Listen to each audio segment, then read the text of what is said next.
நான் என் சபையை கட்டுவேன். பாதாளத்தின் வாசல்கள் என்ன செய்யாது, மேற்கொள்ள முடியாது.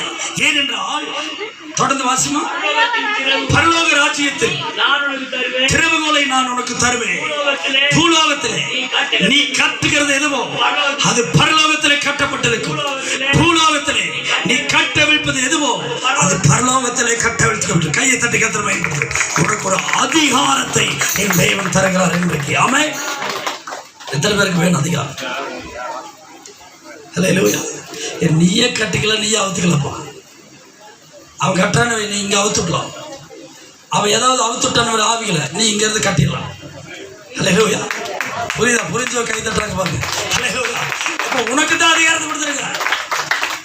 ஆமென். யாரெல்லாம் அந்த கல்லா இருக்கிறீங்களோ, கல்லா இருக்கிறவன் அப்படி சொல்றாரு, ஒருவன் என்னிலும் என் வார்த்தை அவனிலும் இருந்தா அவன் கேட்டுக்கொள்வதற்கும் அது அவனுக்கு கிடைக்கும். அல்லேலூயா. இப்போ நீங்க அவருடைய வார்த்தை உள்ள ஏற்றுக்கல, நீங்க தான் கல்லு, நீங்க தான் கிறிஸ்து, நீங்க தான் கேபா, நீங்க தான் பேதுரு, நீங்க தான் சபை.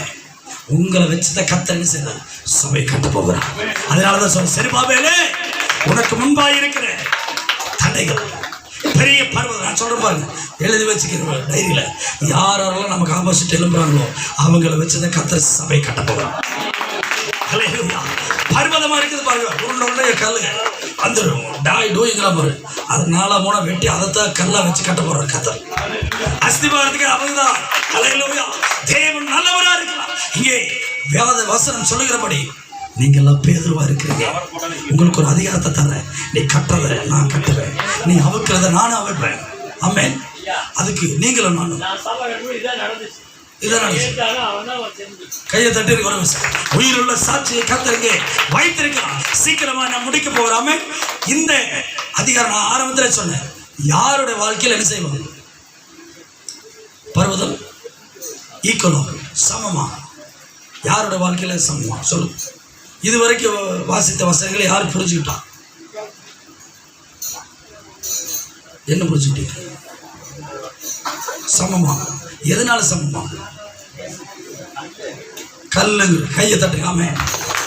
அவர்கிட்ட கல் இருக்கிறதுனாலதான் சொல்லு வெளிப்படுதாமே. அல்லேலூயா. அந்த கல் யார் யார் உள்ளத்தில் இருக்குதோ அவர் வாயிலிருந்து சொல்ல என்ன செய்யும்? ஆட்டோமேட்டிக்கா புறப்படும். வேதமாகிய கல், கர்த்தருடைய வார்த்தையாகிய கல் உன்னுடைய இருதயத்தில் இருக்குமானால் நீ தள்ளப்பட்ட பார்.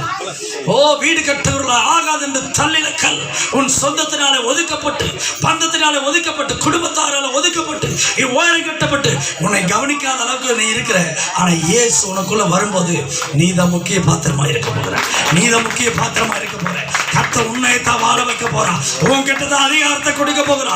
நீ கட்டுறது பரலோகத்துல கட்டப்படும், பூலோகத்துல அவிழ்க்கப்படும் இயேசுவின் நாமத்தில். இதுக்கு ஒண்ணு செய்யணும். என்னன்னு கேளுங்க.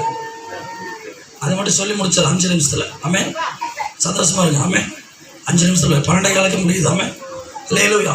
ஏன்னா வாரம் உங்களை சீரழிக்க விரும்பல. வெயில் காலம் அதிகம். நீங்க சீரழியதை விட நான் அதை விட சீரழியாமே. அல்லேலூயா. முடிச்சுட்டு போனதுக்கு அப்புறம் 4 மணி வரைக்கும் ஜெபம் பண்ண வேண்டியதா இருக்குதாமே. கர்த்தருக்கு மகிமை. சீக்கிரமா முடித்துக்குள்ள அனுப்ப போறாமே. கர்த்தருக்கு மகிமை. இதுக்கு ஒண்ணுதான் தெரியணும். அது இந்த வாரம் சொல்லலாமா, அடுத்த வாரம் சொல்லிக்கலாம்.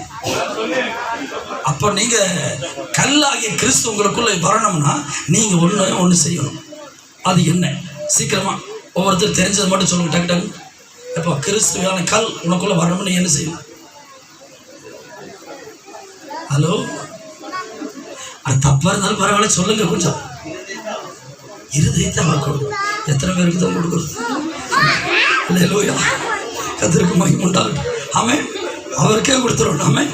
சரி சொல்லுங்க. ஆமென். இருதயத்தை கொடுக்க வேண்டும். நான் அப்படி சொன்னாலும் கொஞ்சம் சிரிக்கிறீங்க பாருங்க, கொஞ்சம் அசைவு வருது. ஆமென். அதுக்காக கர்த்தருடைய வார்த்தைக்கு இடம் கொடுக்கணும் மனசுல. ஆமென். விசுவாசம், பைபிள் படிக்கணும். சாலமோனையா என்ன பண்ணணும்? எதிர சொல்லுங்க. சண்முகையா சொல்லுங்க ஏதாவது. அல்லேலூயா. தேவன் நல்லவராக இருக்கிற. சீக்கிரமா நாம் வாசிக்கலாம். அதே 13வது அதிகாரத்திலே 13வது வசனத்துல இல்லம்மா, மத்தேயு 16:13.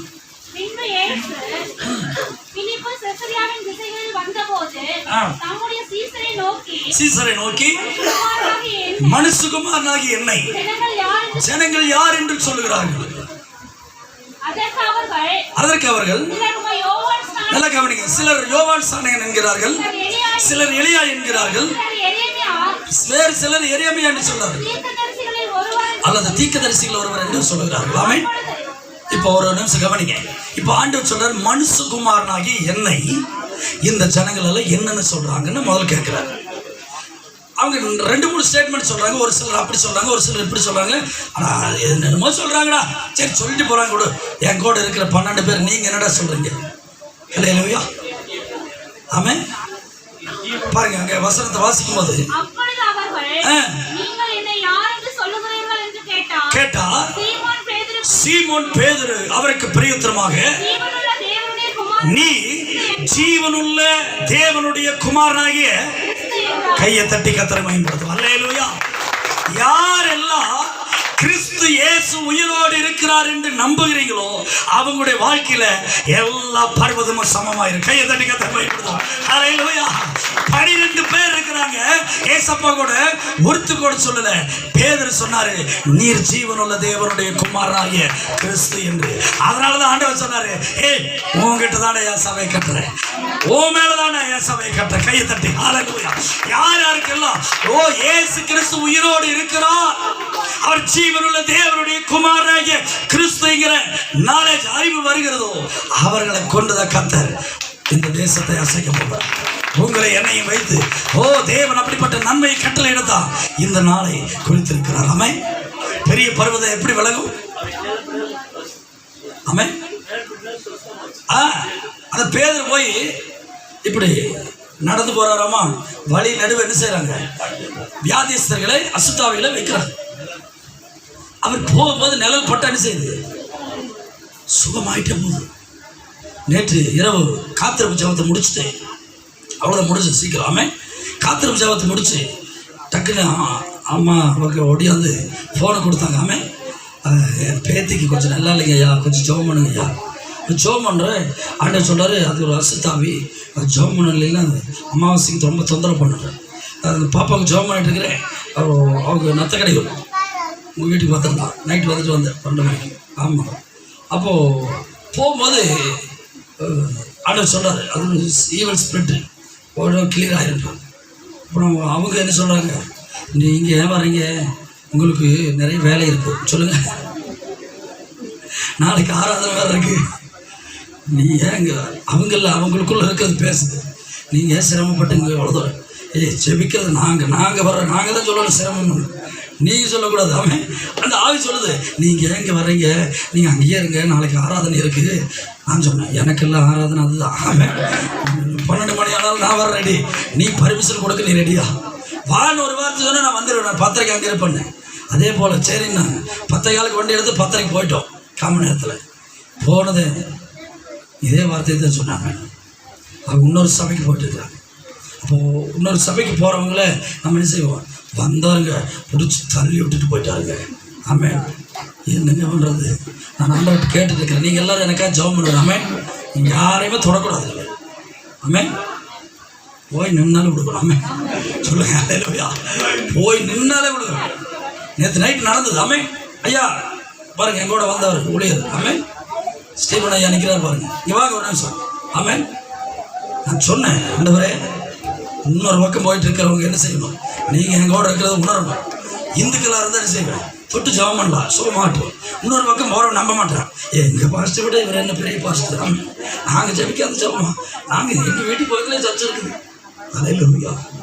கையை நீட்டுங்காம 4 அடி அந்த பக்கம் போய் விடுந்தாங்க. நம்ம கையில் தட்டி அல்லேலூயா. கர்த்தருக்கு மகிமை உண்டாகட்டும்.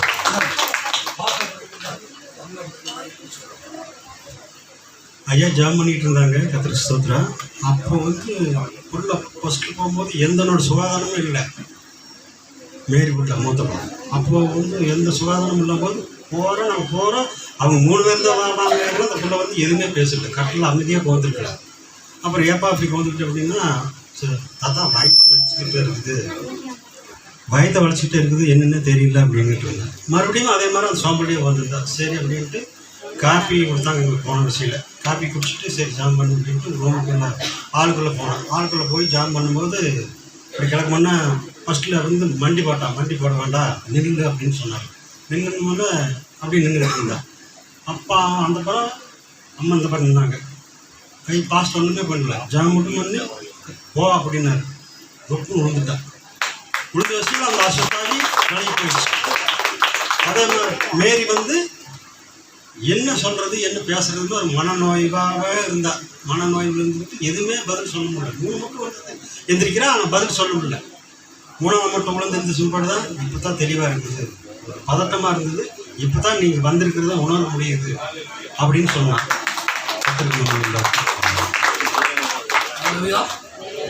என்ன நடக்குது தெரியல. கையை நீட்டு பேதுருவ நிழலுக்கு சுகம் உண்டாகுமானா நீங்கள் நான் என்ன பேதுருவ அழைச்சிருக்கிறீங்க. ஆமாம், இப்போ என்ன செய்யணும்? நிழல் பட்டாலே சுகம் உண்டாகணும். இப்படி நீட்ட லைட் வெளிச்சல் அந்த கையை மட்டும் இப்படி பட்டுதாமே அம்மா அப்படியே முடிச்சு அது என்ன சொல்கிறது, அது நரம்பு சுருண்டு விழும்பாங்க. அந்த மாதிரி அந்த அம்மா இப்படி நெளிஞ்சிட்டு விழுங்க 3-4 தடவை எழுந்திரிச்சு நிற்கா. எப்போ வந்தீங்க? கர்த்தர் நல்லவராக இருக்கிறார். ஆமே. ஒருவேளை நைட்டு போகலைன்னா நாளைக்கு அமாவாசை, இன்னைக்கு ஞாயிற்றுக்கிழமை நம்ம எங்கேயும் வர முடியாது. பிசாசின் பிடியில் இருக்கிற ஜனங்களை விட்டு வைக்க உங்களை என்னை அபிஷேகம் பண்ணியிருக்கிறேன். என்கிட்ட அந்த அபிஷேகம் வேலை செய்யணும்னா என் கூட இருக்கிற உங்களுக்கு போய் அந்த அபிஷேகம் வேலை செய்யும். கையை தட்டி கதை இயேசுவின் நாமத்தில் பெற்றுக்கோ. இப்பொழுது நீ போகிற இடத்துல இருக்கிற இடத்துல குடும்பத்துல ஊர்ல பக்கத்துல யாருக்கு நல்லா இல்லைனாலும் விசுவாசத்தோட கரத்தை நீட்டி ஜெபம் பண்ணு. இயேசுவின் நாமத்தில். இது யாரு தள்ளிட்டுன்னு சொல்லவே முடியாது. ஆமென். அல்லேலூயா. நீட்டினா ஓடும். ஒரு சிலது என்ன செய்யும், காணாமல் போனா போய் தேடி கண்டுபிடிக்கலாம். ஓடி ஒளிகிறது என்ன செய்யும், 4 கட்சியை கூட்டிட்டு வரும். ஆமென். அல்லேலூயா. எங்கடா பிள்ளைகளும் ஓடி போயிட்டான் காணா, எப்படி அவங்க கூட்டிகிட்டு வந்துடுவாங்க. இவன் சொல்லிட்டு இருந்து ஓடி போயிட்டான்னு வைங்க, அவங்க அம்மா தடி எடுத்துகிட்டு போக பார்த்துக்காம போன வாரம் இங்கே பார்த்து அதான் நிட்டி போகிறதுக்காரா டட்டா அப்படி விழுன்னு வளர்க்கலாம் சின்ன குழந்தையா. அல்லேலூயா. அது போல் ஒரு சில ஆவிகள் மறைந்திருந்தது என்ன செய்யணும், முடி பிடிச்சா தான் என்ன செய்யும், வெளியே வராமல். ஒரு சிலதெல்லாம் ஆட்டோமேட்டிக்காக வெளியே இருக்கும். ஆண்டவர்கள் சொல்றாரு, மூளைக்கு தலைக்கல் உங்க வீட்டில் காணா. சொல்லுங்க. ஒன்னே ஒன்று சொல்ற, ஈஸியா புரிஞ்சுக்குவீங்க. உங்க வீட்டில் மூளை தலைக்கல் ஆறுங்க. எல்லாம் பொய் சொல்லக்கூடாது, நிஜமா ஏசு ஏசு மூளைக்கால தலைக்கல்னா அம்மா எப்படி இருக்கிறா? அம்மா உன் வீட்டில் யாரு மூளைக்கல்? வீட்டுக்காரன் தான். சொல்லுங்க நல்லா. அம்மா அவங்க வீட்டில் அவங்க வீட்டுக்காரர் தான் மூளைக்கு தலைக்கல். எங்கேயும் பக்கத்து வீட்டுக்காரன் மூளைக்கு தலைக்கல்ல வச்சுட்டேன், அவ்வளோதாம்மா, தலையை துண்டு சுட்டுற வேண்டியதாமே. அல்லேலூயா. மூளைக்கு தலைக்கல் யாருன்னா கணவன். அல்லேலூயா. சபைக்கு மூளைக்கு தலைக்கல் கிறிஸ்து. அல்லேலூயா. கையை தட்டி கத்த வேண்டும். ஆமென். அப்ப சபையில் இருக்கிற நாம் மூளைக்கு தலைக்கல்லாகிய கிறிஸ்துவின் உபதேசத்துக்கு நாம் செவி கொடுக்கும் பொழுது, கீழ்ப்படியும் போது மூளைக்கல்லுடைய ஆசீர்வாதம் வீட்டுக்கு வரும். ஒரு வீட்டில் தலை புருஷன் வீட்டில் இல்லைன்னா எவ்வளோ பிரச்சனை. வீட்டுக்காரர் வீட்டில் இல்லைன்னா, ஒரு பக்கம் ஊருக்கு போயிட்டாங்க 10 நாள் வரலைன்னா எவ்வளோ பதட்டத்தோடு இருப்பீங்க, எவ்வளோ ஒரு டிஸ்டர்ப்டாக இருப்பீங்க. அது போல கிறிஸ்து உனக்குள்ள இல்லைன்னா இந்த வாழ்க்கையில் அதுதான் உன் சூழ்நிலை. நீ அல்லாடுறது தள்ளாடுறது, நீ அங்கலாய்க்கிறதுக்கு காரணம் என்ன? மூளைக்கல்லாகிய கிறிஸ்து உனக்குள்ள இல்லை, அவருடைய வார்த்தை உனக்குள்ள இல்லை. 12 பேருக்குள்ள இல்லாத ஒரு தெளிவு பேதுருகிட்ட இருக்கு. என்ன? நீ ஜீவனுள்ள தேவனுடைய குமாரனாகிய. கையை தட்டுங்க. அதனாலதான் உயிர்த்தெழுந்த இயேசு பேதுருவை நோக்கி, என்னை நேசிக்கிறாயப்பா ப்ளீஸ். 3 தடவை என்ன மறுதளிச்சுட்டு போயிட்டேன். 3 தடவை சான்ஸ் கிடைச்சேன்னு செஞ்சேன். இயேசுக்காக ஏதும் செய்யாம போயிட்டேன். நான் இருக்கிறேன்னு சொல்லியிருந்தா கூட பரவாயில்ல. அல்லேலூயா. நீ அவர்களில் ஒருவன் தான் என்று கேட்கும்போது நான் இல்லப்பா, எனக்கு அவருக்கு சம்மந்தமே இல்லை, சபிச்சு சத்தியம் பண்ணிட்டான். ஒரு காரியத்தை சொல்ல பாருங்க. ஒரு சில இடங்களிலே இயேசுவை நீ மறுதளிக்கிறது நிமித்தம் உன்னை விட்டு அந்த மூளைக்கல் ஓடி போய். ஒரு சில இடங்களிலே நீ அந்த மூளைக்கல்லை முக்கியத்துவப்படுத்திப்பார், உன்னை மிதிகள்லாம் போட மாட்டாங்க, தூக்கி மேலே வைப்போம். அல்லேலூயா. ஏற்கனவே நான் சொல்லுவேன், ஒரே கல் 2ஆக உடைக்கிறோம். ஒன்று படியில் போட்டால் எல்லாரும் மிதிப்படும், அதே கல்லை கொண்டு கோபுரத்தில் வச்சா எல்லாம் கும்பிடுவாங்க. கல்லு தான். நீ இருக்கிற இடம் தான் பிரச்சனை. உன் ஸ்தானம் எங்கே? தேவனுடைய சன்னிதானத்தில் இருப்பாயானா தேவன் உனக்குள்ள இருப்பாரா? உன்னை அத்தனை பேர் வணங்கும்படி கர்த்தர் இரக்கம் செய்வார். அல்லேலூயா, அல்லேலூயா. கர்த்தருக்கு மகிமை உண்டாகட்டும். கர்த்தருக்கு ஸ்தோத்திரம். ஒரு நாளும் நீங்க என்ன செய்ய வேண்டாம், சோத்து போக வேண்டாம். கிறிஸ்து இயேசு அவர் தலைக்கல், மூளைக்கு தலைக்கல். இந்த தலைக்கல்லை மட்டும் நம்முடைய குடும்பத்திலே ஆகட்டும், நம்முடைய வீட்டிலே ஆகட்டும், நம்முடைய இருதயத்தில் ஆகட்டும், நம்ம விட்டு விடவே கூடாது. அவரை மட்டும் நம்ம ஏற்றுக்கொண்டால் நமக்குள்ள இருக்கிற பர்வதம் சமமாகிவிடும். அல்லேலூயா. யோவான் சாணகன் என்னங்க ஊழியம் செய்றாரு? யோவான் சாணகன் என்ன சொல்றாரு சொல்லுங்க. அதுக்கு முன்னால ஒரு வசனம் சொல்லுவாரு. அதுக்கு மேல அல்லேலூயா. கரடு முருடானதெல்லாம் சமமாகும். உன் வாழ்க்கையில் இருக்கிற பள்ளங்கள் மேடுகள், நீ நடக்க முடியாதபடி, நீ ஓட முடியாதபடி, கிறிஸ்துவுக்காக பிரகாசிக்க முடியாதபடி, ஆசீர்வாதத்தை எடுக்க முடியாதபடி இருக்கிற தடை கற்களை என் தேவன் சமமாக்க போகிற. கையை தட்டி அதுதான் மனம் திரும்புறது. அதுதான் இங்க இருதயத்துல வேணும். அந்த இருதயத்துல வரும்போது பரலோக ராஜ்யம் உன்னிடத்துல வரும். பரலோக ராஜ்யம் சமீபத்திருக்கிறது என்று வாசித்தோம். ஆனா இங்க இயேசு சொல்றாரு, மூளைக்கல்லை தள்ளிட்ட தேவனுடைய ராஜ்யம் உன்னிடத்துல இருந்து நீக்கப்பட்டு விடும். கையை தட்டி எத்தனை பேருக்கு புரியுது? அல்லேலூயா. தேவனுடைய ராஜ்யம் உன்னிடத்துல இருக்க வேண்டுமானால் மூளைக்கு தலைக்கல்லை கூட வச்சு தலை சாய்க்கும் கல் நீரையா, மூளைக்கல் நீரையா, நம்பி தலை சாய்க்கும் கல் நீரையா, மூளைக்கல் நீரையா, ஏ